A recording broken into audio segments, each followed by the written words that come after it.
Happy Friday. Happy Friday. Uh-oh, getting some error messages. All right, happy Friday. Hope you can see me, hear me clearly. Today is the 28th day of January. This is the 20th episode of season 3 of the Be Your Own Hero show. Wow, it's a milestone day. 20th episode. So I might have to give myself some fireworks in a second. But anyway, 20th episode of season 3 of the Be Your Own Hero show. And yeah, I think I will do the fireworks. Let me find the fireworks right quick. Yeah, so milestone day. This is, as I said, the Be Your Own Hero show. Hero is an acronym. It means helping everyone reaps optimism. In other words, helping others helps you. It's a reciprocal action. I'm your host. I'm sekouwrites. I'm a professional creative and the creator of what we're now calling the Hero Ministry Movement. Just a reminder, that is now an Instagram account, a freestanding Instagram account at Hero Ministry Movement. So go follow that. Anyway, the Hero Ministry Movement is my effort to uplift and inspire people. It started with the unhoused community and has expanded beyond that. And I'm doing the work to be my own hero and be an inspiration to others. So, quick disclaimer, I am not a personal trainer, nor am I a financial advisor. So do your own due diligence, do your own research. And in the meantime, let's shout out New Thought Media Network for giving this platform, giving me this space to explore, and to be on my journey of becoming my own hero. This is their website, ntmedia.org. You can see the other programming on the channel. You can also make a donation. It is a 501c3 nonprofit, so feel free to make a donation there. Okay, so if this show provides any value, please like, please comment, please share, spread the word. You can also make a donation. There, my Cash App information is in the show notes just below the show. And check me out here Monday through Friday, 9:45 a.m. Eastern Time. All right, so that's it. This is season 3. As I said, the theme for the season is doing. The idea is talking about action steps for myself and hopefully for you too, things that will spur you to action in general, but specifically under the House of Finance. All right, so Hero Ministry Movement news. Shout out to the people joining in on the chat. Shout out to Gladys. You're sending your stats. That's great. And Gladys is about to post something on social media. I'm putting you on the spot, Gladys. You're about to post something on social media about exercise and jewelry. We're watching you. Good morning, man. Okay, Gladys is going to do it after the show. All right, cool. So thanks for checking in, folks. Thanks for watching live. Thanks for commenting. I appreciate it. Okay, so today is day 242 of my run streak. For those of you just joining us, I've been running a mile a day, well, at least a mile a day since the first day of June back in 2021. Today is day 242. I'm also training for a half marathon, and I'm also doing a charity run. So let's do that in order. Training for a half marathon. So it's a self-study course. They tell you what to do, but they are assuming that you are disciplined enough to follow the instructions on your own. So word to the wise, you have to develop the discipline on your own. And if that's difficult for you, it would be wise to work with a run buddy. That's my wisdom. That's my tip. Okay, anyway, today's day on the sheet is a rest day. But as you know, I don't do rest days because I'm on a run streak. So what I did was a mile, well, a little over a mile. So I have a route that I run that's about 1.5 miles. And that was my intention to run that route. But I ran really early this morning. I ran in the 4 o'clock hour because I was done by 5. So I ran in the 4 o'clock hour. So it was dark outside. And I've never run that early on this route. And so the street light, there were some streets that didn't have street lights. So I was like, all right, well, let me stay on the main path, the well-lit roads. And so I hadn't quite figured out the distance for that route. Anyway, I'm making a long story long. The point is I did 1.3 miles instead of 1.5. But my intention was to do a mile and to do a faster mile than usual. And so the thing that I say to people is that running is much like life. Running is much like life in that if there's something you're trying to accomplish, if you start out fast, you end up staying fast. Like even when you inevitably slow down later, your slowdown from a fast pace is much less than your slowdown would be from a slow pace. I learned this on a race a while ago, so I won't get into all that sidebar, but it's totally true. And those of you, all right, I guess I'm sidebarring a little bit, because those of you who are on the 30-day challenge have probably experienced this. It's really easy in the beginning to say, I'm going to do this, I'm going to do this, right? But then you slow down. And so for the 30-day challenge specifically, I've asked people to set the bar really low, because inevitably you're going to end up in a negotiation with your own mind. It's inevitable. At some point, your mind is going to try to pull you back to comfort, and you've got to be able to say something like, well, we're only going to do one push-up. Like, you got to negotiate with yourself. And if it's a very small thing that you're doing, then you'll be able to get over that hump.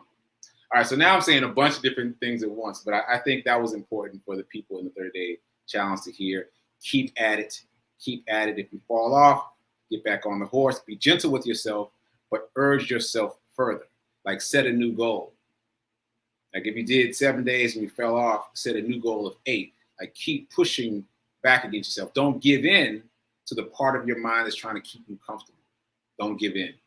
Don't give in. Okay, so anyway, check out my run report. It's up on TikTok and Facebook and Instagram.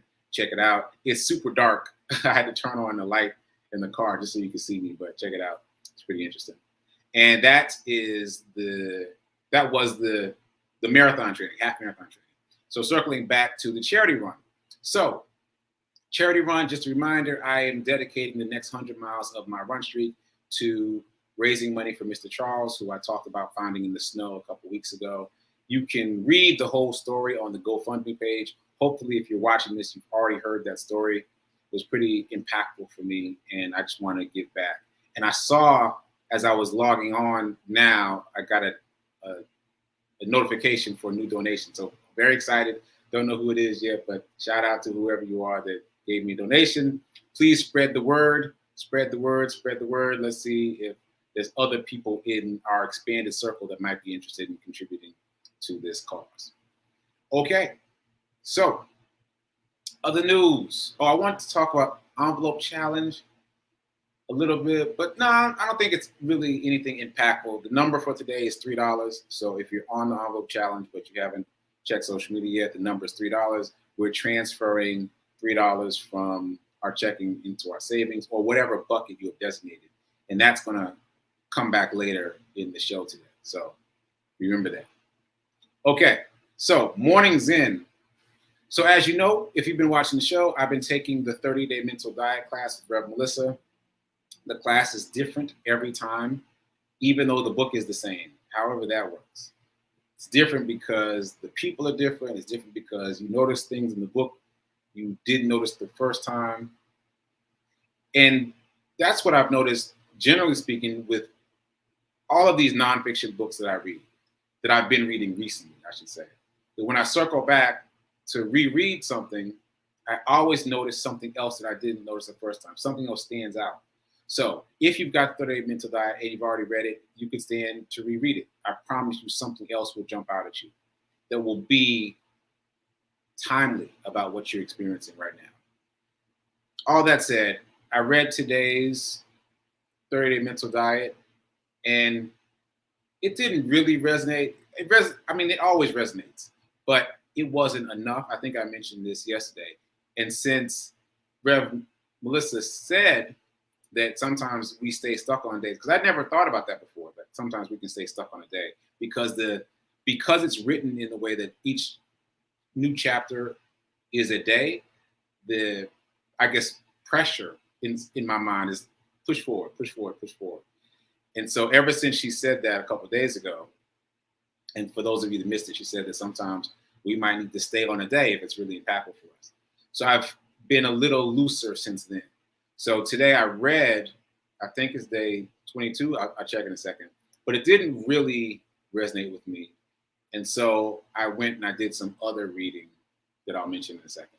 So first, let me read what today's lesson is, because there might be something in there for you. All right, so it's day 22, actually. And the theme is why you should be healthy. Why you should be healthy. It is the body that heals itself. Assistance may be provided, obstacles removed, and certain mechanical things done, but in the last analysis, the doctor sits back and waits for the normal activity of the body to take over and reestablish healthy functioning. So I like that. I like that idea.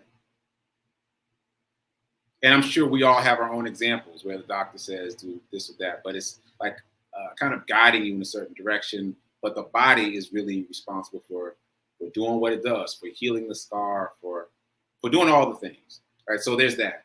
And then I wanted a little more than that. So what I did is when I went running this morning, I was listening to my own podcast. I actually do that. I should, just a quick sidebar. I discovered relatively recently that my phone, I have an Android Pixel, my phone can set as its alarm a podcast. Who knew? So I've had an alarm sound for all the years that I've been using an alarm, but I was listening to a podcast, I think it was by Jay Shetty, and he was saying even the word alarm is not something you want to be associated with early in the morning. You don't want to give yourself an alarm, a startle. You don't want to use a sound that is startling and alarming. So I thought that's wise. And so I discovered in the process of experimenting with my phone that I can set my alarm, quote unquote, as my own podcast.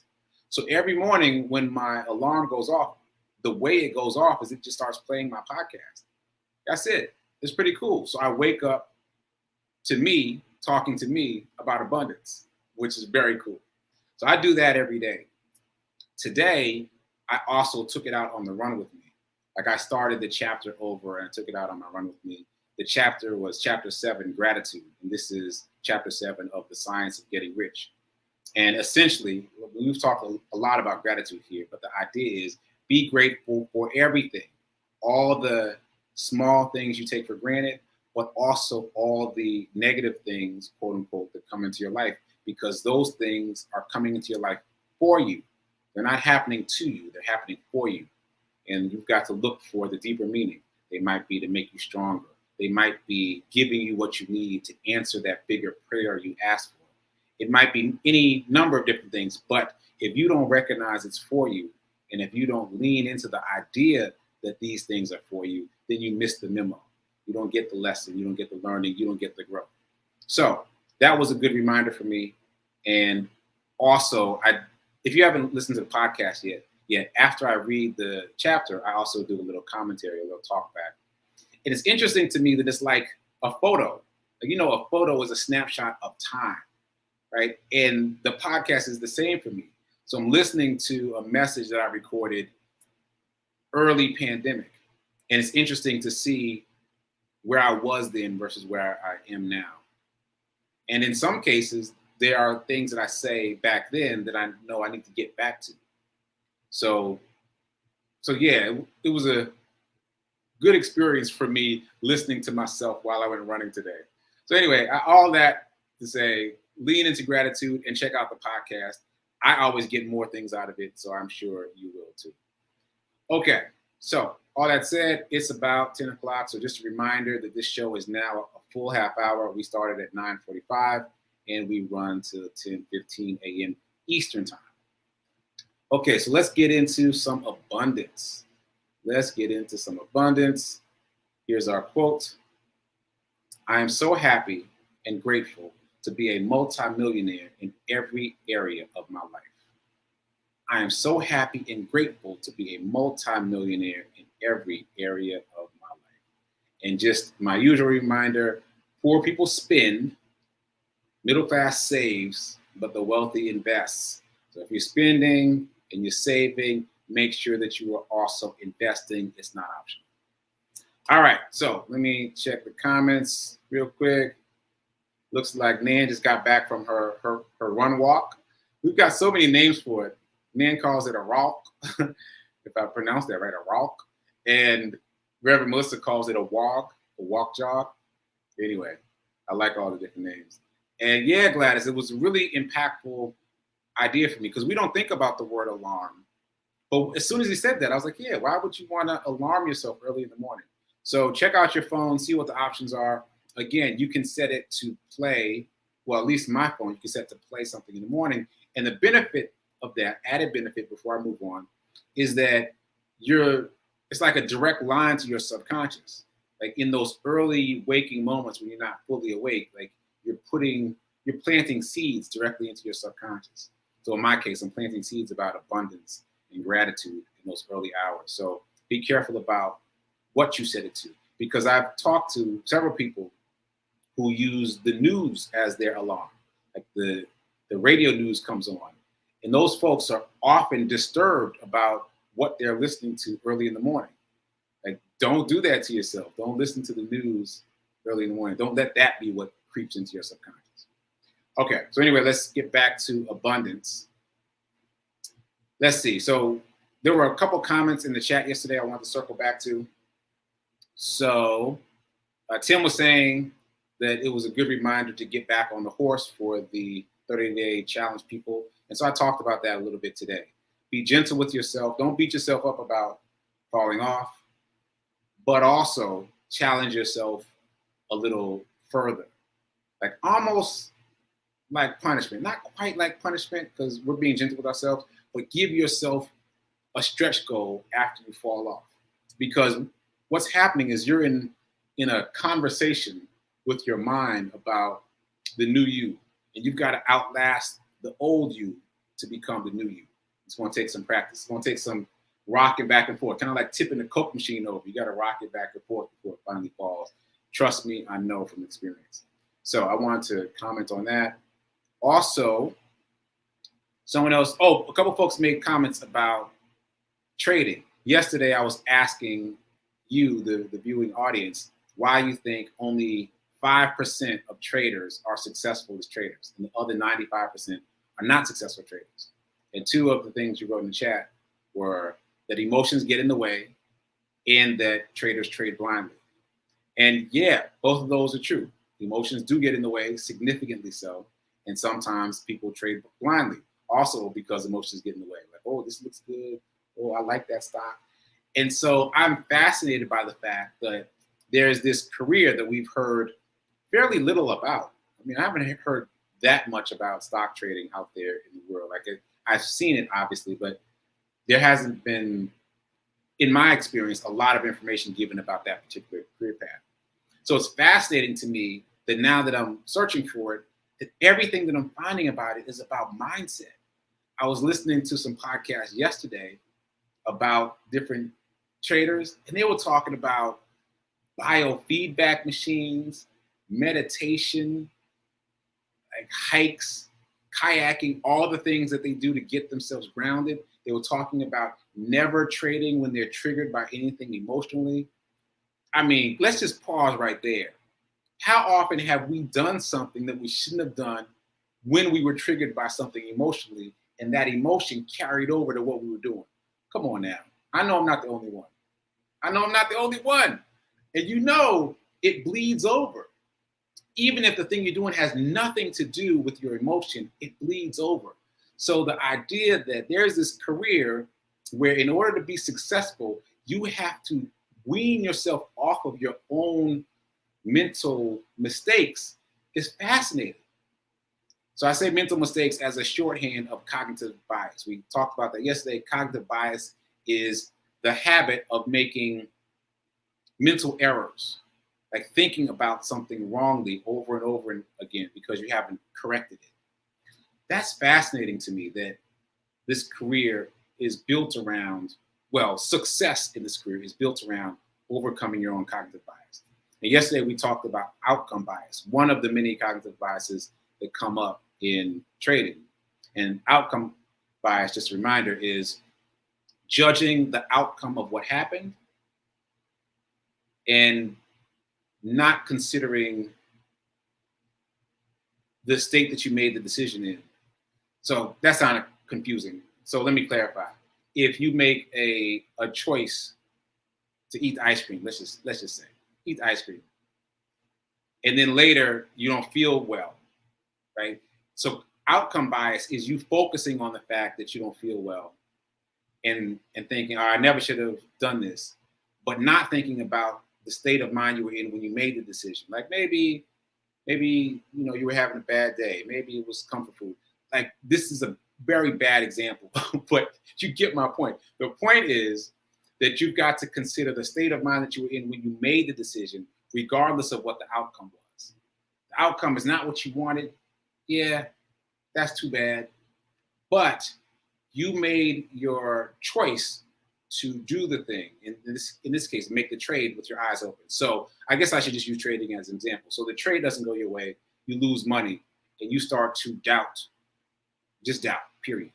So the way you get over that in trading is to remember that you did your research, you dotted your I's, you crossed your T's, and you focused, and you did all the things you needed to do to make the right decision to get into this trade. So if it didn't work out, you just ignore the fact that it didn't work out and give yourself praise for making a good choice at the time, even though it didn't work out. That's powerful stuff. So again, I am just really fascinated by the idea that in order to be successful in this particular career, and I'm sure others too, you must conquer your mind. And conquering your mind is the whole game. That's the whole game in life. Okay, so I went off on a tangent, so I'm bringing myself back now. Acorns. This is what I wanted to talk about. I wanted to talk about Acorns. So as you may remember, I was on a podcast recently with Regina Smithwick, Let's Talk 1943, and we talked specifically about my podcast, Get Rich 101. I'm trying to find the flyer as I talk, but maybe it's not up anymore. All right. So we spoke specifically about this podcast, Get Rich 101, right? And in the process of talking about Get Rich 101, Acorns came up. Acorns is an app that I have on my phone. Many other people do. And it works in a number of different ways. But essentially, the way that it's talked about the most is a method called roundups. So you sign up for roundups, and it will round up to the next nearest dollar every time you use your credit card, your debit card, and add that amount to your fund. So if you buy something out there in the world for $1.99, it'll round up and take 1 penny and put that into your fund. So it's adding to your fund passively, which is a very cool idea, right? Now, when it came up on the show, Regina and I were both talking about the fact that we both use Acorns. And in real time during the show, I was like, uh-oh, have I looked into Acorns since coming into this new awareness about money and abundance? And I was like, no, I haven't.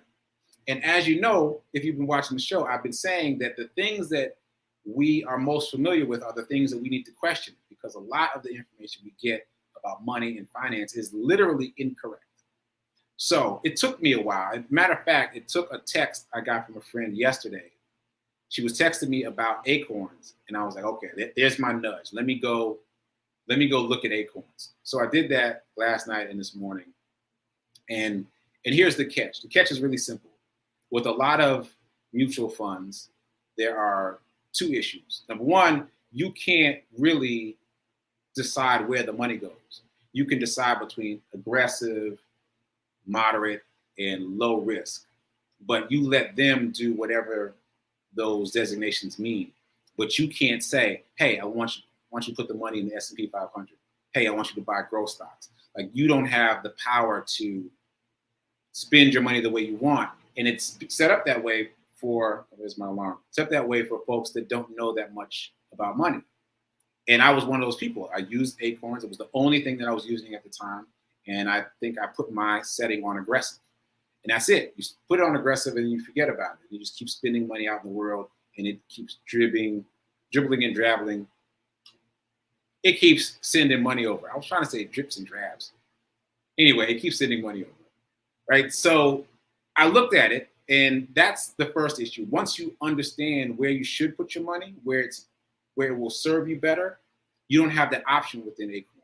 So I'm coming in now with this new awareness, with this new knowledge, and I can't apply it within Acorns because it's set with parameters. So that's the first challenge. The second challenge is it has a monthly fee. The monthly fee is $3. I don't know how I missed that before, but it is slowly eating away at the money that you're accumulating. And in some cases, you might end up spending more money with them than you earn for yourself. So you need to be mindful of that. All that said, this is what I've decided. I'm not going to eliminate Acorns because, again, I like the idea that it's accumulating money passively. I don't have to think about it. But what I'm going to do, however, is set a number. Like when the account reaches, let's just say $500.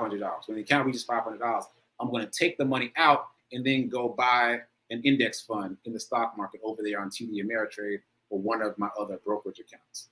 It will be a tool to accumulate in the bucket faster. It's basically another envelope challenge. It's like an invisible envelope challenge. It's going to accumulate money. I'll take that money, then go buy a share of stock. Right? So I think that's the way I want to use it. By the way, I see that my roundups haven't been working for a while, so I have to figure out why that's the case. But anyway, if you're interested, check out Acorns. Again, it's a passive way to build up that bucket. And my suggestion is once the bucket is built to a certain amount, move the money over to a place where it serves you better. Move. So accumulate and move, accumulate and move. And that's just maybe an easier way to accumulate that bucket. If the envelope challenge is hard for you, if you're having trouble setting aside money, you can do it this way and it's automatic. Just remember that the money sitting in that account isn't really serving you well. It's not accumulating fast enough and you've got that fee that you've got to pay monthly. It's not really going to serve you well there. So you don't want to leave your money there. You want to take it from there and move it elsewhere. There we go. So looks like I got a little bit of time left. So I just wanted to mention, what was it? Money market accounts. That came up in my life recently.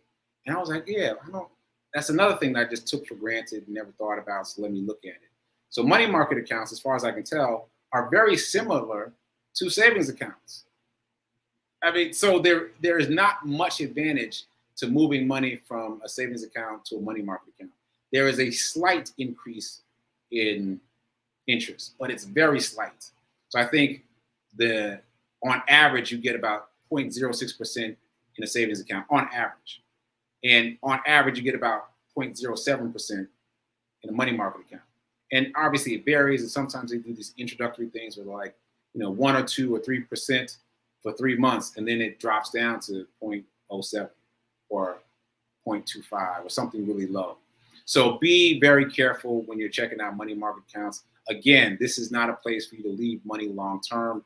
It's great to use it as a bucket if you want to separate it, but then learn enough about the stock market to know where you want to invest it, where you want to put it. And again, just to reiterate, I am suggesting index funds. And the one that we have hopefully all heard of is the S&P 500. That's literally 500 companies, each with a market cap of 40 billion. Yes, I said $billion. So the likelihood of something going sideways with that particular ETF is slim. I'm sorry, that particular index fund. I mean, it is an ETF, but it's easier if I just stay consistent with the language. So with that particular index fund. All right, so that's what I'm going to do. I'm going to use Acorns to gather up some money and shift it right on over there to the S&P 500. I don't know what you want to do, but that's my suggestion. Okay, stay tuned for prayer time coming up now. And right after that is Sit with Rev Melissa, where I'll be producing and maybe I'll pop in to say a couple words. I see there's a couple comments, so I'll check those out after the show. Keep doing. Be a hero. Be your own financial hero. How about that? And remember that now is better than perfect. I'll see you Monday.